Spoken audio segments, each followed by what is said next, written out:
All right. Welcome to the Legacy Builders podcast, where we are redefining generational wealth one story at a time. I am your host, Mario Gonzalez, and if you're looking to build something bigger than yourself, then you're definitely in the right place. Today's guest is McCaleb. You wear a lot of hats. Yeah. I see you on LinkedIn doing everything from being a content creator to motivational speaker to author to stand-up comedy, everything. So every time I see you post something, I'm like, gosh, damn, how does she do it all, right? So I definitely want to dive into that. But before we do, one thing that I like to talk about with all my guests is building generational wealth, right? It has different meanings for different people. So out of curiosity, what does generational wealth mean to you? You know what? It has a bad connotation in my world that I've been working to rewrite, which I think could be a fun conversation, and hopefully it will be, because I did not grow up around any type of positive money talk, period. And I was actually like taken out of family wills because of religious things and different things that I was like, oh, this is just sort of what happens is people live this long, wonderful life building their business and they save money and it gets passed down. That's essentially the extent of all I ever learned growing up. But then I was not really included in any of those conversations or strategies. So it just sort of felt like it's a concept that is kind of just now taking some pretty significant shape because I don't want to pass on that kind of negativity to my kids. Gotcha. Who would you say you are today?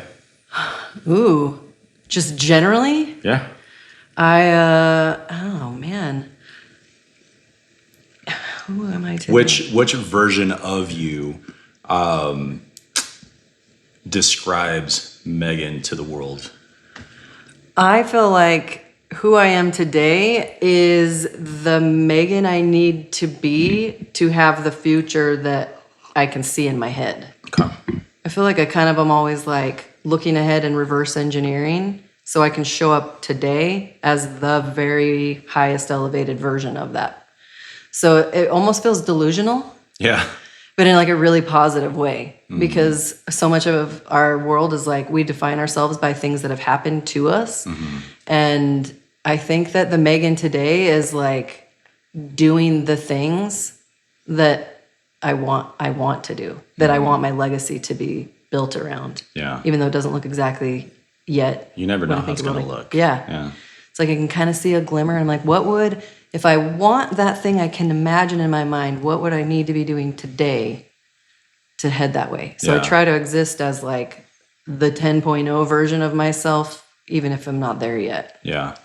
Yeah. I've found over time that you don't necessarily have to know how you're going to get there, but you have to just start doing the actions, you know? Oh, yeah. So a little bit of calculated risk. I like to throw that word around a lot. Looking back at your childhood, you said that you didn't really have anybody in your family who had that entrepreneurial mindset, right? What was your motivator leading up to today to break that cycle? To not complain the way that I heard stuff like growing up. So like both my mom and my stepdad they have been entrepreneurs in their own right, like solopreneur type things. And the story was always that money is so hard, everything's expensive. I felt like a burden as the youngest of 6 kids. Like I didn't get nice things. I always had hand-me-downs. And so I associated money as something that was painful, difficult, that I was unworthy.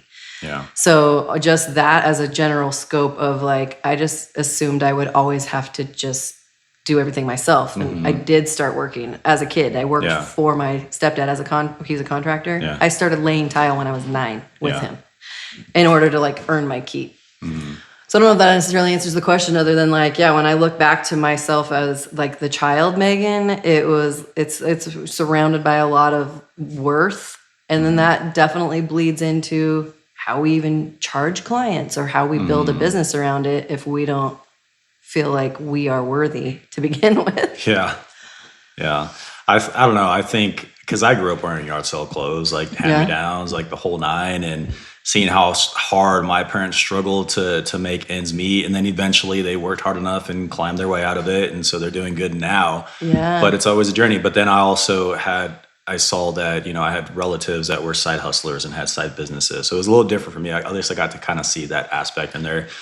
Not that they completely like broke the cycle and became rich, but I just saw people trying things. And I think for me, trying things was huge. I think that's a huge difference. Yeah. And the attitude around it might be, I don't know what that was for you, but like having a good attitude when you're in a pinch and the willingness to take another stab at it or look at it from a different angle is so valuable. How many times saw that? How many times have you like started things and not followed through with them? Oh, very rarely. Yeah. Really? I mean, I will follow. Well, I guess it depends on your definition of follow through. Because if I have an idea, I will go all in with as much as I know how. And we kind of talked about that a little before. Like you don't always have to know the how. You just do what you know, and then kind of evolve as you go. But if I say I'm going to do something, I do it. And then if it works, then I do more of it. If it doesn't work, I make an adjustment from there. Yeah. But I am not the type of person to just willy-nilly say, I'm going to do this thing and then not. I cannot stand talkers. Mm-hmm. I want to see like some skin in the game. Yeah. Yeah.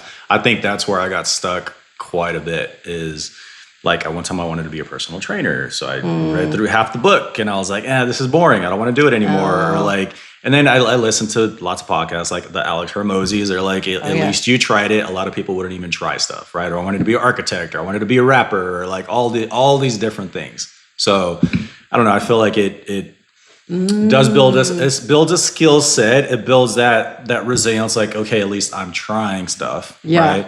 But yeah, just kind of curious on your thoughts. Yeah. Oh, well, that's a slightly different perspective on it though, too, is like, even if I try something that's a little bit out of the scope from what other people might think, it's still like everything roots back to comedy and connection for me. Mm-hmm. And so even if I am like doing a bodybuilding competition or I'm doing some other like thing, a speaker event or whatever, to me, the things are still anchored in my goal, which was as a kid, I saw people laughing. I would watch Saturday Night Live. I saw people, like saw my family laugh. Yeah. And I was like, oh, that's a thing I can do. Yeah.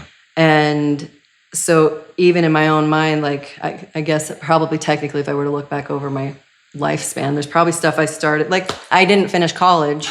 Yeah. So I guess technically, I went for a while but I realized it wasn't in alignment with what I wanted to do at all. Yeah, exactly. And those were things though that I felt like someone told me to do though. And that's where I always feel like, well, I'm never going to fully invest if it wasn't even my idea to begin with. I don't know.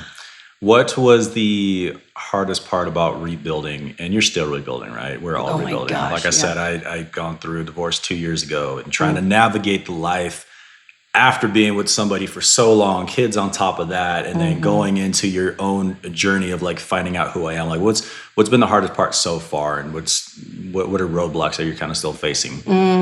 Yeah, I've been divorced actually over 8 years, and it felt like it was going to be really a lot easier than it was. Yeah. And some of it actually has come in more recent years because leaving that relationship and then ultimately I left the religion I'd been part of and I was trying to figure out how I wanted to create a different lifestyle for my kids to learn from. Some of my biggest hurdles actually have just been in like the past 3 or 4 years when like all that dust settled. And then I was like, oh, because for me, it's almost like I got rid of all the things that were the identifiers I had clung to for so many years.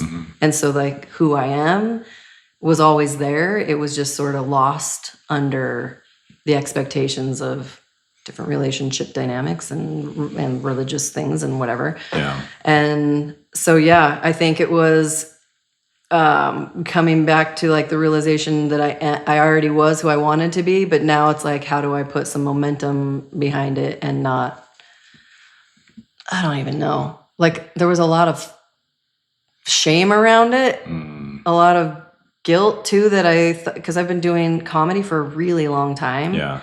And that was something that had been I'm like, I don't know how, I try not to talk about like my ex relationships, former relationships, But it was like, that was an area of contention in Yeah. our relationship. And he didn't like that I did that, but he would say he liked it. And so I was really confused with the way things, the dynamic was. And so I kind of get embarrassed about being my full self because of just judgment and stuff. But Oh, same. even though I teach people authenticity, the weirder the better, like then you can find your people. And I still have struggled with that just until fairly recently. Yeah, same, which is part of the reason why starting the podcast is I've always seen myself as an introvert, right? So for me to be in a forum like this, having conversations with people, going to networking meetings, it's like a huge milestone, because I used to walk, like relatives would come over, I would hide in my bedroom because I didn't want to say hi. That's how bad it was, you know? So Yeah. I think it takes a lot of courage to be vulnerable, especially out on social media platforms. Oh, yeah. Yeah, and you on stage, I think that's pretty dope. Oh, thanks. Well, the thing that I've discovered, though, too, is they're going to judge you anyway. And I'd rather them hear my side of stuff and kind of like get my flair. And then at least they're judging me for what I'm saying, not just like the whatever. I don't know. It's both. Like, I wrote a book a few years ago, too, about having an adoption story, which has a lot of judgment around it, too. And man, people got real critical, like strangers on the internet. And I was like, oh, this is what they're talking about. And then I just realized how much people that are just wasting their time hating on other people, they're just as sad and hurt as I have been in the past. Yeah. So I'm like, okay. Yeah, and then you have some people that just wake up looking for a reason to complain. Yeah. So, Yeah. Speaking of bodybuilding, I'm a gym rat myself, right? I feel like competition is just a whole nother level of discipline. What made you step into that world? Two things. One of them was that I casually mentioned it. I'd been going to the gym and like trying to get my nutrition in order just to be like a healthier mom and feel better in my own skin. And my kids they look at me like I can do anything. And my oldest son is very much into like the gym too. And I casually was like, what if I did a competition someday? And he was like, why wouldn't you? He was like so casual about it. Like, Mom, you do crazy things all the time. Like, why would that even faze you? Yeah. So that was one. The other thing was I had heard myself making a lot of excuses and complaints about my own struggles, one of which being like a late diagnosed ADHD, depressed woman, like all these things that like made me feel like I couldn't. The reasons why I was like, I'm always tired. I have a crazy schedule as a single mom, blah, blah, blah. It's expensive. It's an expensive hobby. Yeah.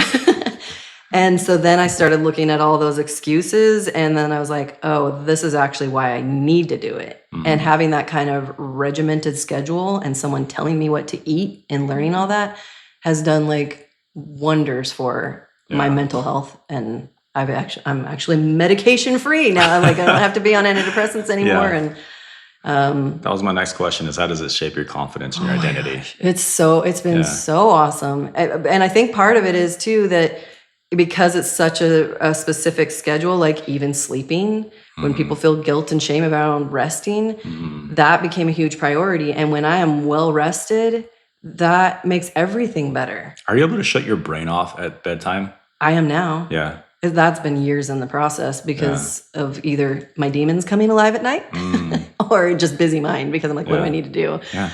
Or I like to stay up late because I feel creative. But yeah, anymore because I'm on a fairly regular cycle and feeding my body good food and moving it. Like I fall asleep quicker than I ever have before and sleep pretty solid. It's kind of mind blowing. It's definitely a skill. Yeah. I feel like earlier when I was a kid, I learned how to do it, and then as you get older, life happens, and then it's just so hard to shut off. So, totally. Yeah. I mean, I started doing like meditative practices like at least 10 years ago in very small doses of like sit for a minute and become aware of your thoughts, like that basic. And so I think that's like just part of the lifestyle now is like if my mind is busy, I take a moment to like catalog what it's telling me, and then I like talk myself through it to let it go. Or I always have a notebook by my bed too. Yeah. I'm like, okay, I'll capture the notes, but it's a practice that will probably be necessary forever. Oh yeah, forever. Absolutely. I mean, do you feel like, that there's a connection between that physical discipline and the way that you approach creativity in business today? Yeah. Yeah, in fact, having that structure just these past few weeks, I've been trying, like outlining what my next 100 days is going to look like. I like to set really specific milestones which for me has been so much easier if it's like a fitness related thing, because that's such an easy thing to track. Yeah. And with business, especially with the type of business I have where it is like I do a variety of things, it's very hard for me to do the same type of structure with that, which makes it so like some months I do amazing and some months are like, wait a second, because I stopped doing these tasks that got me here. Yeah. And so I really actually have been like, if I were to treat my next 100 days of like this business goal, how do I structure it the way I did with going into a show for bodybuilding? And it like has totally shifted, just like, what are the literal physical tasks I must do every day to make sure that I'm heading in the right direction, and then adjusting as necessary. But yeah, it's absolutely changed my life and elevated in every way. I feel like I can see things like, I don't know, just differently. Yeah. When I saw your stand-up show, by the way, and one thing that I thought was really cool, because again, I'm all about generational wealth. I like to have my kids on the podcast. When you brought your daughters on the show and you just got the family involved, what did that mean to you? That's a big motivator of why I even wanted to do that show in particular, because my kids are so individually talented and focused on different things. I have 5 kids, and my two daughters are both hungry for the stage too, and I understand that. And I didn't have those kind of opportunities given to me when I was a kid. Not that I'm like not making them kind of also like do their part. But I struggled as a kid. I struggled in school. I didn't think I would amount to anything in life because no one like showed me what was available for someone like me. And so to show them, especially my younger one, she struggles in a little bit of the same way I did in school. So to be like, look, we have to do certain things because society makes us. And then this is how you keep your dream alive. Because, I've taken them to concerts before. I took, actually all 3 of us were at the same Eras tour for Taylor Swift. And I remember my youngest was like, I can't believe I'm seeing this in real life. This one woman who has been working all these years to create now all these people coming together. She's like, this is just amazing. And I'm like, someone's going to be filling arenas when you're when you're 20, it may as well be you. So it's, for me, like the term wealth in general expands so much beyond financial stuff, right? Sure, It's because it's like, how are we forging these connections of lifting each other up and showing each other what's possible and cheering each other on and not being, I don't know. Sometimes it's like parents want to make them do what we didn't get to do in the wrong way, like living vicariously through them in like making them do a sport if they don't want to do the sport. Right. Instead of seeing like, oh, that's what this kid's good at. How do I elevate that? Yes. Yeah. I'm curious on your thoughts, because I don't know what the dynamic was with your ex, or partnership in general, right? But I had a spouse who always had that mindset of because things were this way when I was a child, or because this is the way I was raised, it is okay to raise my kids that way. Because I did X, my kids should also do X. For me, I'm like, well, our kid loves Y, so why wouldn't we let him do Y? Right? Oh yeah. So what thoughts or experiences on that? Yeah, well, luckily that's one area there's not a ton of friction. My ex does the dad role really well. And he recognized too, just like I did, like there were things about the way that we were brought up that we definitely liked, and some things we definitely didn't like. And I think we both recognize there's a difference in how kids are being raised today. Yeah, absolutely. And I think that it's so important to, I don't know, it's like there's like this thing of like, the saying, like, I brought you into this world, I can take you out of it. Like there was such a negative connotation about kids in general for our generation and older generations, where it's like we owe something to our parents. And I don't think that way at all. I think I got to be a vessel for individual human beings to come to this planet. And it's their journey.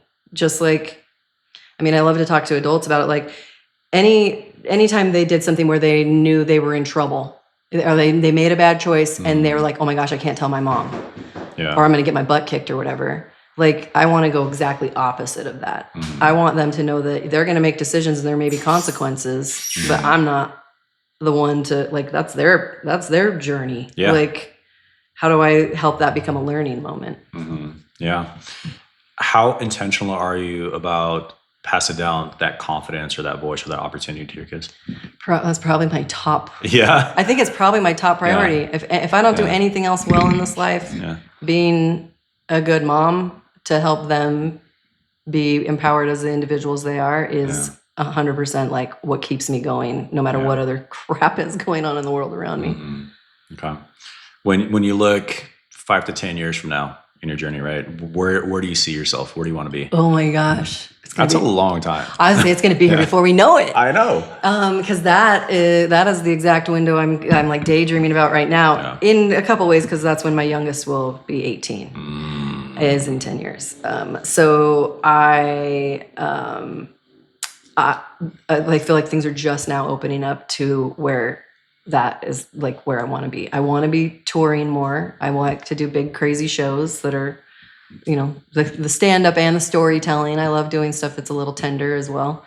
But I just want to be all over the place doing it and helping people share their stories. I love, I don't know. I just want there to be I picture a lot of big stages and just sharing that spotlight with as many people as I can. Do you have so I know you write a lot, you write your thoughts, right? You have goals, you plan them out 100 days at a time, right? Do you have vision boards or like manifesting? I'll write myself a letter of what my life looks 5 years from now as if it's present day, right? Oh, yeah. Vision board, huge. So what's your process for that? I have a couple of them. My goals thing, I read a book a while back. Actually, it's by my bedside. I still like flip through and just read little excerpts. It's called Happy Pocket Full of Money. But a lot of it's about like energetic stuff and manifesting. And so there's a thing that's like, have as many goals as possible. And they're like, the most accomplished people have easily 5,000 goals. And people are like, how do you have 5,000 goals? Well, set the bar all over the place. Maybe it's go on a daily walk or something, or don't kill your houseplants anymore. Like could be really boring, non-consequential things. But I started doing that years ago, just like writing as many things as I could think of like people I'd like to meet or places I'd like to visit or a feeling I'd like to have for paying off my mortgage, like different things like that. And then once you write it down, I also think you can kind of set it and forget it in some ways and trust that it's being put out into the universe. Yeah. And then occasionally, that whole 5-year thing, it's like on this day, either 3 or 5 years, depending on my mood. What would that day feel like? What does it look like? What am I doing? What am I wearing? What's my hair like? I don't know. Like I get real detailed, and then I will like sit and smile and imagine it. Yeah, that's good. Oh. Yeah, like that. Gosh, what was it? I forget what the book is called. Traction, or the guy who trained Michael Jordan, where they talk about how basketball players, they'll envision the shots. Oh right? yeah, 1,000 reps, no ball in hand. By the time they get to the game, makes them that much better mindset. So there's a ton of studies around. Oh that. yeah, it sounds so like just woo woo and like to people that you're talking to. Oh, you just got to do it, or just believe in yourself. Like no, it's actually a thing. You hear it all the time, but you have to just put your foot down and go for it. Totally. That actually reminds me of your earlier question when you asked about like having a busy mind and going to sleep. The visualization of a really specific thing I'm working on actually helps lull me to sleep really well too. So like leading into my first show, I mean, I still did it when I did three competitions this year, but I was picturing going through my walking pattern of like how to pose. And then when the music starts and then I'm going to walk to this point, I do this pose, then I walk to this. And then like the checklist of like, are my shoulders aligned and how is my hip rotated? And I visualized that because I wanted to kick butt at it. And that's all those extra reps. Yeah. Because I'd read about it from things like that. Yeah. And that was not only a great little thing to just like get my mind so focused on one thing that I would drift off to sleep so much faster than usual. Yeah. But I definitely attribute that to like really helping me feel locked in, because it was like I've just live when they say eat, sleep, and breathe it. Yeah. That's probably where that came from. Yeah, for sure. Yeah. Yeah. If you could talk to your 20-year-old self, what would you tell yourself? And then second part, what would you tell your yourself 5 years from now? Okay. My younger self, I asked this one a lot, or I've thought about it, that I'm like, I would like want to tell her all the crazy things, but I would actually just say it's going to be all good. Dude, have fun with it. all those things that are in your head right now that you want to do those things, and just know it's going to be a little bumpier ride than you might expect. Yeah. Because when I think about that, if I picture like 20-year-old me, although maybe I need to go a little younger because that's right when I got married and my life made a lot of different changes around then. But if that younger me were to peek through a portal and see today me, she'd be like, oh yeah, that makes sense. That's exactly what and then she would be surprised, probably be like, oh, it was not easy. You didn't just get to go straight there, because she wouldn't know yet how many hurdles and things would get in the way. So then on the flip side, me in 5 years, oh man, I talk to her every day. Yeah. I'm just like, how can I serve you today? Oh man, you got it made. It's because I'm putting in the work today, girl. Yeah. And I love that. It's kind of weird, but I think about future me a lot on a daily basis. And she's pretty badass. She has more well-defined muscles than current Megan. Yeah. So I can't wait to meet that version of her. Yeah. Nice.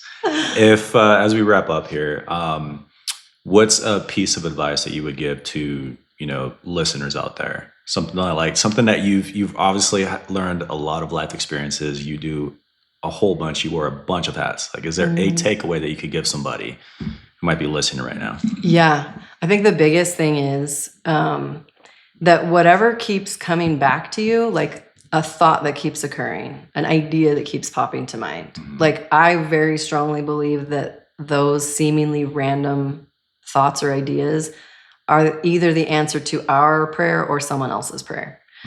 And to not undercut them. Because like people do look at my life and they're like, you do so many different things. And again, like they don't see the way it connects back to like my core values of how I want to serve others in this world. It makes perfect sense to me. And then when an idea comes up for like a new event or a new show or whatever, I kind of run it through a filter of like, this is in alignment. This is how I can serve others with my talent. And so for me, whenever I'm talking to people and they're like not sure what path to go with, it's like, well, what's the thing that you keep coming back to? Yeah. Because everyone has something, even if it doesn't feel tangible, our minds return to like that thing. Yeah. I think, don't you have that thing that kind of always comes back up? Yep. That is what you need to tether every other little attempt to is that. Like there's no way that is happening by accident. Yeah. How would you try and help somebody who doesn't know what that thing is? Because I do run into a lot of folks who they want to do something, they don't know what that thing is. Ooh, they haven't talked it out loud enough, I would bet, or tried to journal it. Like if they either write it out and dump their brain, even if it feels disjointed, you can notice patterns about either a fear that keeps coming up, which can lead you to like something you could do to work on a new project or business venture or whatever. Or I don't know, it's all information. It's like there's patterns there. You just have to look at them. And so for me, like if I'm coaching someone, I just let them talk through stuff. And then I sometimes have to just reflect the pattern back to them. So I would say if someone doesn't know what it is, just keep talking. And then if you hear yourself say the same thing again, then you can even freaking get out ChatGPT these days. Right. There's no way we should be stuck anymore. Yeah. You could literally go, hey, I am like I do these types of things all the time. I am a comedian and a storytelling coach and blah, blah, blah. And I list off all the things and this is where I'm feeling stuck and whatever. Like I'll talk it into whatever is jumbled in my head. And it will kind of organize thoughts. And then I've actually gone through my chat and been like, now that you've seen all these different projects that I do, what's the through line? What are my core values? Yeah. Which I've even done core values exercises tons in the past with business, business coaching and whatever. And sure as shit, it brings it back to the core values. I'm pointing at my notebook because I actually have my core values on a card I keep with me. That's awesome. Like we just need those things reflected back. So speak it, write it, Yeah. Don't be afraid of it. Or if you are afraid of it, that's actually probably even better. Yeah. Because that's probably what you're supposed to do. Yeah, I think some people just get stuck and they coast and they don't make the effort. So I think if you're out there listening, just make the effort. Yeah. Just start somewhere. Take a stab at yeah. it. Like a lot of things we're doing are also things that were projected on us, Yeah. or expectations, or the need to provide for our kids. Yeah, I get it. Yeah. Also, life is short, and Yeah. have fun. You can take one step today to see what it feels like. Start trying it on for size. Yeah, for sure. All right, Megan. Well, I appreciate your time. Yeah. How do people reach you? My favorite place is usually just on Instagram, as weird as that might be. I'm at Kooky Megan, KOOKYMEGAN.